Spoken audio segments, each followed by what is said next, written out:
Ahoy everyone, my name is Andre and I'm the host of the PDHPE Pulse podcast. Today I am joined by Jack Rolfe. Jack, how you going, man?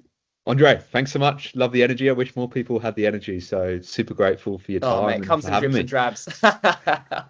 But I want to tell you about Jack before we start.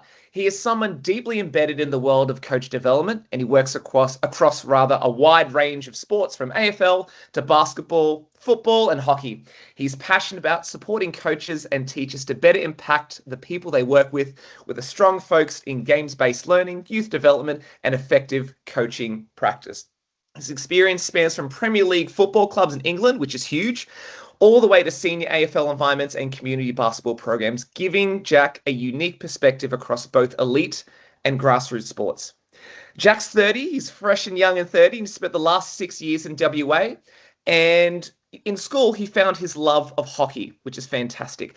Along the way, Jack has also navigated challenges of dyslexia, shaping the way he approaches learning, coaching, and development today. Jack, what a resume you have. I just want to say, like, for everyone listening, I've heard Jack speak before. I've been to one of his workshops, and this guy knows his stuff. I'm just going to toot your horn for a moment, Jack. He's a smart guy.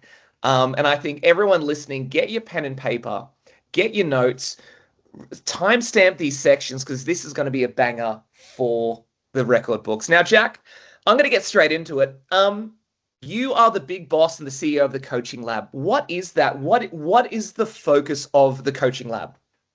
Yeah, good question, Andre. I describe it as we want to help you to help others. So how do we help people that are leading a sports program, that could be department or individual, to help the young people and older people, depending on the context, but how do we help them to help others? So if I said to a teacher or a coach, we'd all have the challenge of engage in a mixed ability group. How do we transfer learning from a lesson to another lesson? Or how do we transfer a training session to a game? How do we engage a certain individual in a group that maybe is really dominant or actually super quiet and quite reserved? So how do we help them and engage them? And the Coaching Lab started 8 years ago as a bit of a side hustle at university whilst I was doing a sports psychology degree. And to this day, I still blame my dyslexic thinking. Had 30,000 words of, I guess, big long words that are pretty useful to people that know what they mean, but not very useful and impactful and engaging, let's say, to people that are on the ground every single day delivering this stuff. And how do we get people to play more games? So translated all that research, put that into a set of resources, which will be our match play cards. And they're now in 75 different countries around the world, from community sport, primary, junior, senior education, all the way through to some pretty cool places in high performance as well. So someone described it to me the other day, Andre, I'm living someone else's dream. I have to pinch myself every day that I get to work in education, I get to work in sport. So super grateful. And you travel the world with the Coaching Lab. You know, I'm connected to you on LinkedIn and you are just everywhere. And people are trying to grab you left, right, and center to get your experience, to get your advice, and just to see how they run their clubs and teams. And I think that's fantastic. That leads so beautifully my next question. You work with a lot of people. I'm talking lot of teams, lot of sports. You would have seen a lot of common pitfalls in coaching, particularly in physical education as well. In my space, where we're working with range of different students. What are some of the common pitfalls you see in coaching? Yeah, all right, let's go back. I think coaching and teaching are closer together than people think. I think if you're a teacher and if you're a coach and you're trying to teach something for the first time to an individual, you have to be a really good teacher.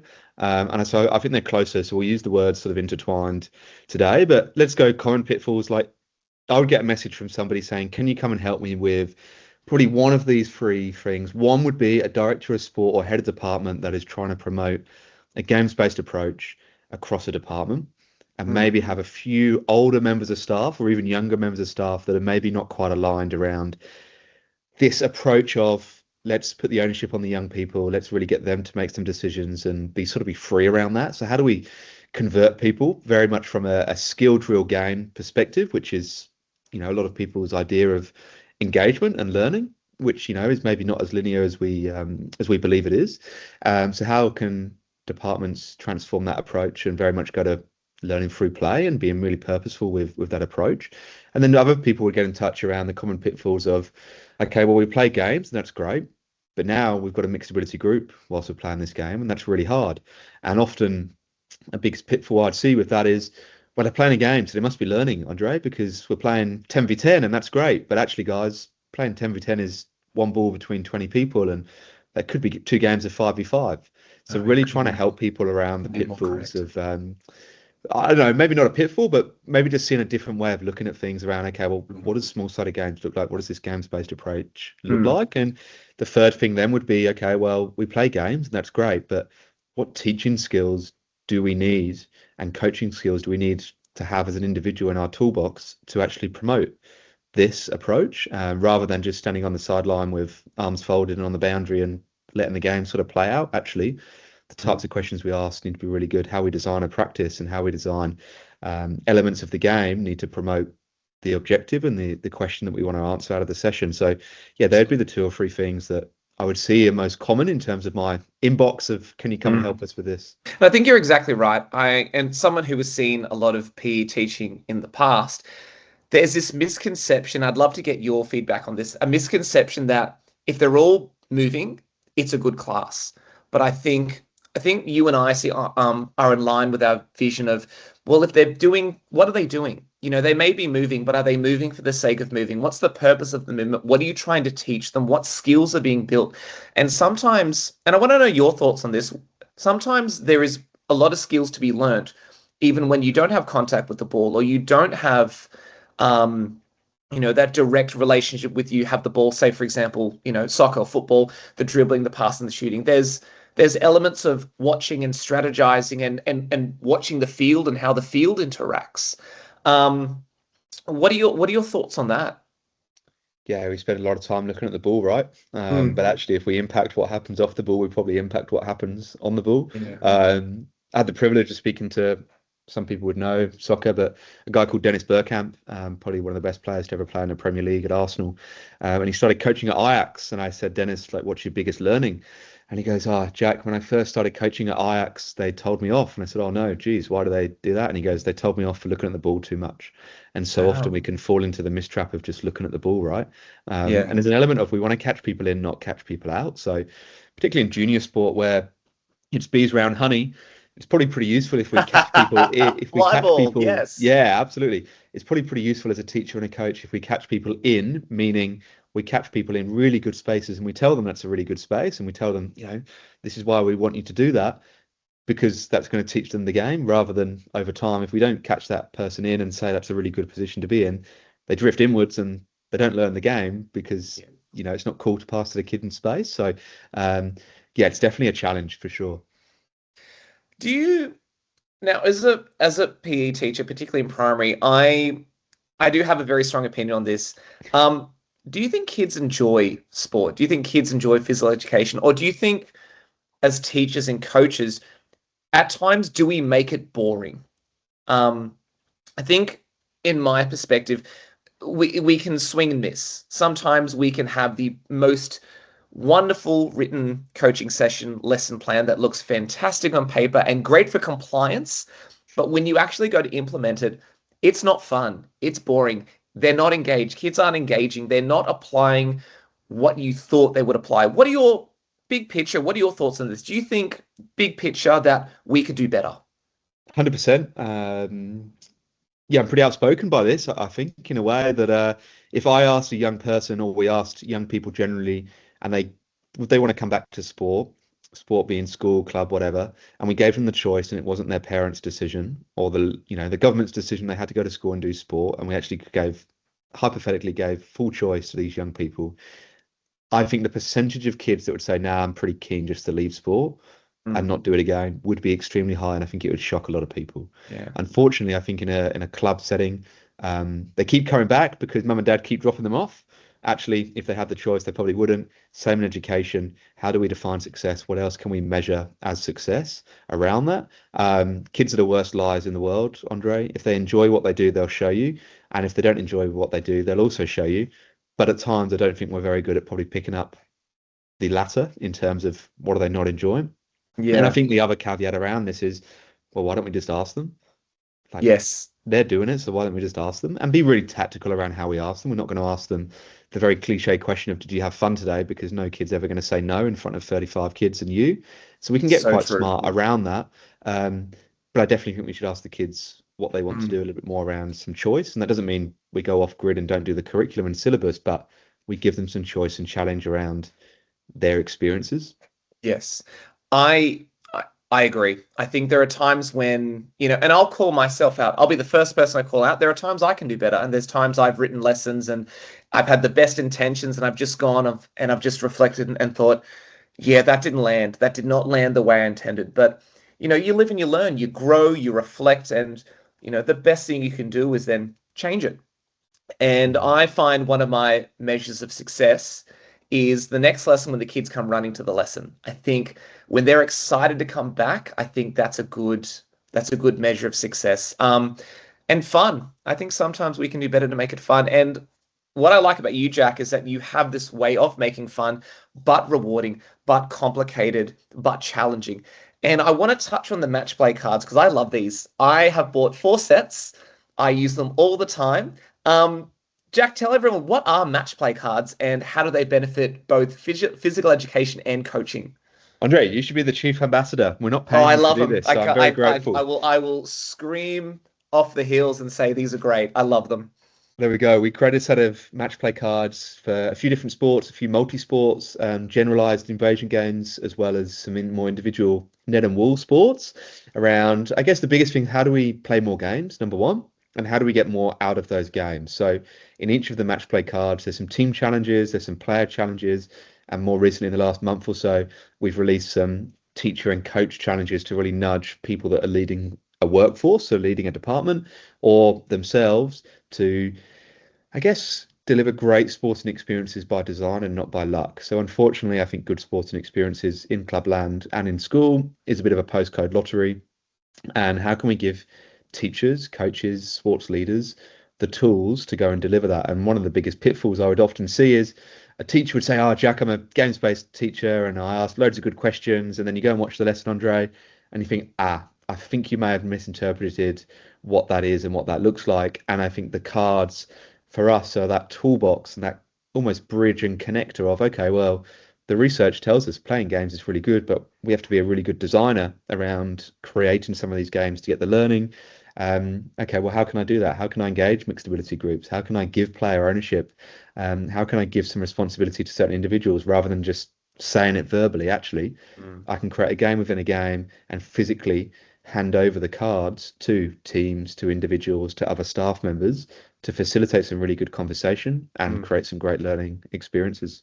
In in my world, for everyone listening, these are a deck of modification cards. They just can change such a simple game to create such memorable learning experience and skill development. The way I've used them, Jack, is if we're playing, a game of football, for example, I've used these for AFL as well. I will give a particular student 3 cards, and that student at any time can pause the game and say, this is what we're doing right now. So And it has worked wonderfully. You always hear the, oh no, and things like that. But there's always a play on each team that can play those cards. And there's always times where they can stop it, or I say, stop, play a card, or they come up and I'll call them over very quietly. I'll say, hey, Jack, come over here, pick one of the cards. They'll take one, and then I'll say, go tell your teammates. And I think what I like about this, it allows games to be self-run by students. And I think that's what we want students to do, is to be able to pick up and play. And that's what I love about the match play cards too, is because students can then just modify their games and they can just continue playing while we coach, while we give feedback, while we pull students over and say, hey, Jack, that was really good. Why'd you do that? And then you can give them those learning moments. Jack, what are some of the creative ways you've seen match play cards used? Yeah, let's talk. There's so many different ways. It's I learn a new way every week, which is really cool because people are giving me ideas. I think there's some cool ways around. I call it a game of 2 halves, but we give each team 2 cards and they have to pick one card they're going to play in the first half, and then they have to then pick another card they're going to play in the second half. So again, the teacher would pick 2 cards for each team that are relevant to the lesson objective and to the syllabus. So they're not just randomly throwing cards in. It's very purposefully done. And then I'm really curious about what cards the kids pick around first half, second half, based on maybe what the opposition are doing. one of my favorite ways is always like secret style. So actually, Andre's got a secret challenge for his team, whether that's individual or team-based secret challenge, but the other team don't know. And then actually, can they work out what you're doing, Andre, and how do they change how they play around that? I think one of my other favorite ways, particularly in education, we want to promote small-sided games and have lots of little games going on, more often than not, rather than one big game. Actually leaving cards on each field and each pitch, court, whatever the guys are doing. And when they move that pitch and move that court, actually, they then go and pick up a different challenge card. So every time they rotate to a different pitch, there's a new card to play for their team or for both teams, meaning the learning outcome of the lesson is the same in every pitch, rather than just saying, pitch one, you do this, pitch two, you do that. Well, actually, there's now a physical card where the kids can go rather than coming back to you, as the member of staff. And they're your learning intentions as well. Like that's your learning intention and your success criteria. And it allows the games to be similar, but so different at the same time. This is great. I love this. I love these takeaway tools that we can discuss about teachers. Hey, this is what we can do. Now, looking at things like that. Now, how can we better, and Jack, you are the expert in this, and I'd love to hear from you. You are the expert in this. You see a lot of coaches and you speak to a lot of different people, a lot of different areas. What can we do better to support and train our coaches and teachers, particularly in this space of physical education? How can we upskill them? See what I did there? Yeah, good. Hey. Yeah, look, okay. So I was at a school the other week in the UK and a staff member said, I've been here 15 years. I'm really experienced. And I said, can I give you some feedback? And she goes, yeah. And I said, I think you've done the same year 15 times. So I think, unfortunately, that's probably the thing I see in education more often than not. I'm qualified, so that means, okay, I can do it. It's like a kid passes their driving test and never driven on the freeway, never driven off-road, never driven at night, never had a trailer on the back of the car, but you're qualified. So it must mean you know what you're doing. Unfortunately, coaching, teaching, very similar of, I'm qualified, so I know what I'm doing. So I think one of the ideas around how we can get out of that mindset is pretty useful. This idea of, spend time with people that know more than you. I recently had a coach, international hockey coach, send me a message and he goes, Jack, I have questions, but I don't have answers. How can you help me? There's an idea of, okay, well, what can people be curious about, and really challenging the norm, asking questions of, well, what if we did this, or why don't we do that? Or like, what would be the impact, when this happens? Or what's one thing we want to try this term? What's two things you're going to try, as an individual this term, and actually sharing that with the other staff, I think is pretty useful. I do some stuff with a few people in America, and they love branding, and Americans sort of love being loud and proud. And at one hockey club, they've got at school actually, sorry, one hockey school, they've got a board of brilliance was the idea that we came up with. And when someone in the department does something cool and like they try something, actually they put it up there so other people can see it. In a way of you don't just work on your own. Actually, you are in a department, and how can more people see the good work other people are up to? And then I think that there's two things. One, the traditional PD model for me is pretty outdated in terms of we do a PD day at the start of term and we say we've done it. I think it's pretty fake because there's no kids there and there's no teaching. So it's probably not very true. So I think the more PDs I do and the more times, people get in touch is actually, well, why can't we do a PD with the kids and co-teach some lessons? Because actually let's try some things that are real in front of real people. So I think there's an element of sort of rethinking the PD model. And then the other one would be create some time for it. And yes, everyone has departmental meetings, and education is probably so guilty of them because a lot of them are about admin and small things that don't really, dare I say, matter as much as others. And could a head of department actually outsource some mini projects to different people in the department? Could somebody be looking at the first 20 minutes of a lesson and how do we structure that? All right, you've got 2 weeks to come up with some ideas, share that with the next group in the next team meeting. How can you engage mixed ability groups, or what's some different ways we can use the cards in the next 3 weeks? So really outsource some of that to other people in your team, because being a head of department is pretty lonely, and the more you can outsource that for quality PD and people to help, I think that's a pretty useful way. And you've seen, Jack, there are so many PDHPE single desk departments out there as well. So who you're going to bounce ideas from, and it's a lonely role. I've had a role where I've been the only PE teacher in a school, and it is a tough gig because you don't have any feedback. You don't have anyone that you can bounce ideas off. And then when you discuss with colleagues from other departments, they say, well, you're the expert. I am, but I think you've brought a really good point. I have questions, but no one can answer them. And I think vulnerability in teaching, particularly in PDHPE, is massive because we are very prideful teachers. We are out and about. We are always busy. We are always, I guess, showcasing for students as well. There's that level of vulnerability that we have constantly. So we are proud. But I think the fact that we have the opportunity to say, I need some help, I think is really, really powerful. And you've brought some really, really good points. I like the idea of those mini projects, having a teacher have those, what can we do for the 20 minutes at the start? What are some ways we can modify this sport, come up with, some ideas, and then we can implement that in, a coming unit or a coming sport and things like that. I think that's great. Looking at what you do, how can people work with you? I think you've got such a good space where people can learn from you as well. I've done one of your workshops as well, and I'll tell everyone now, I really found it incredibly rather rewarding, just of ideas, how to approach things, how to ask certain questions. I've been teaching for over 10 years, and having a session with Jack was actually really, really good because it's nice to see how other people do it, because we teach all the time with small departments or by yourself. We don't see what other people do. So actually being in a workshop with a group of other PE teachers and seeing how they do it, and then Jack giving guidance, I think that's great. So what can we do to work with you? Tell us about that. Yeah, I guess it's a menu of choice, Andre, and sort of meeting people where they are in terms of how much support and how quickly they want that support. So, buying the match play cards off the website is, one option for sure. It is a bit of a quick fix and a really accessible tool to engage with. The other element would be some sort of PD element, whether that is online for staff or actually coming into a school to co-teach lessons and working with a department for a day or an afternoon or a couple of days.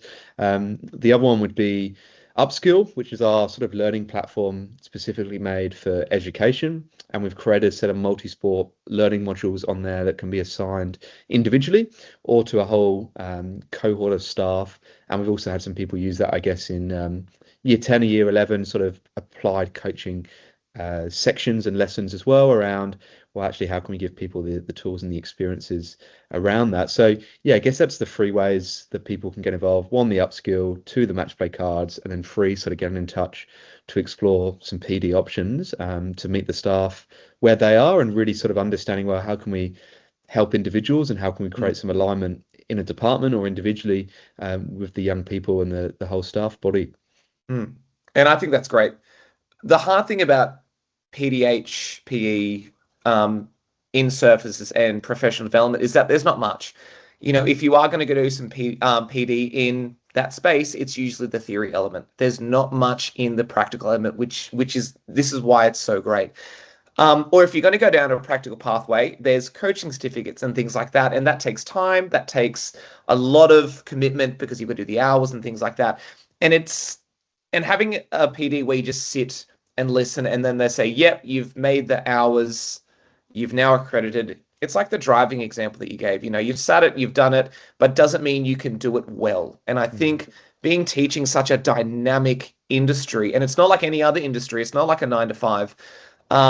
It's one of those roles where you have to be evolving, you have to be growing constantly, you have to be finding new ways to do the same thing, and I think that's why we need this kind of PD as well.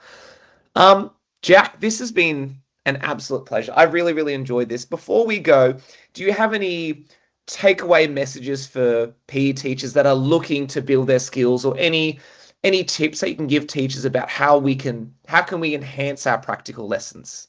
Yeah, there's two or three things I feel like I'd say on repeat, Andre, to everywhere I go. One would be definitely start lessons with more games. I think the impact would be pretty massive if people can do that. And then attached with that, I think every department, and something we help a lot of people with, is every department should have a set of core games, core activities that actually they've got names to those games. There's some meaning attached to it. So actually you can say we're going to do this game at the start, and the kids can really clock in, and it's a progression element from year 7 up to year 11, year 12 and so onwards, and even in a junior school setting. So definitely create some core games. I think every organization should have 4 or 5 really core activities that are universal across, and then number 3 would be really challenge the norm, like really go and try something.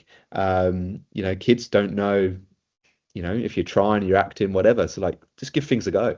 We're asking the kids to do that. So definitely encourage the staff to just give things a go around that and, explore doing things differently. And I think they're great tips. And just my question for you, Jack, just one of my sort of genuine questions, actually. Do you think it's okay to at points stop the lesson to talk to students, give them feedback, and then recommence? I've always done that quite frequently where everyone's been playing games. I'll have multiple games going at once. I'll look and see what everyone's doing, find some common themes, stop, bring them in, talk about those common themes, feedback, and then send them out. Just for me, no holding back. Is it okay to stop lessons like that? Is it okay to question them? Is it okay to say, hey, this is great. Jack's doing this. It's absolutely fantastic. Let's give that a go. What do you reckon? You've just defined teaching, Andre. Yes. You've just defined teaching. I think the challenge with all of this stuff is, okay, well, how do you do it and what do you do? So, I do a little bit of work in the AFL with one team, and okay, the coach might stop the activity, bring everyone in, but it's like, well, actually, you only need to speak to 2 people, so why do you need to bring everyone in? It's like when an adult goes to a meeting and they don't need to be there, but actually it says all staff, so you all have to go. And kids feel the same. When you say all kids, actually, you only need to speak to 2 or 3 of them.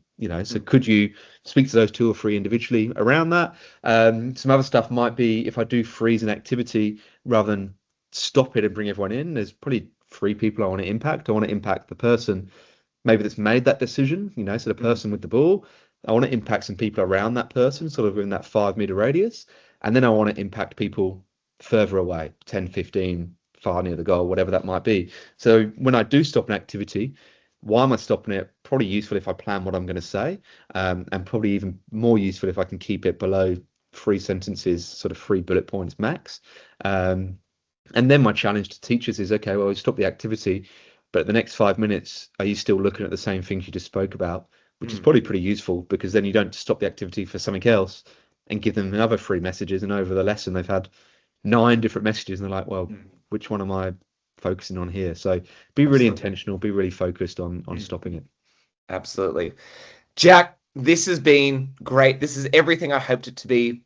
Thank you so much for your time. Thank you so much for your expertise. I'll be putting all your information in the show notes so people can connect with you, work with you, and see a lot of the things you're offering, particularly match play cards. They're great. Trust me. You've been listening to Andre. This is Jack, and you've been listening to the PDHPE Pulse podcast. Catch you later.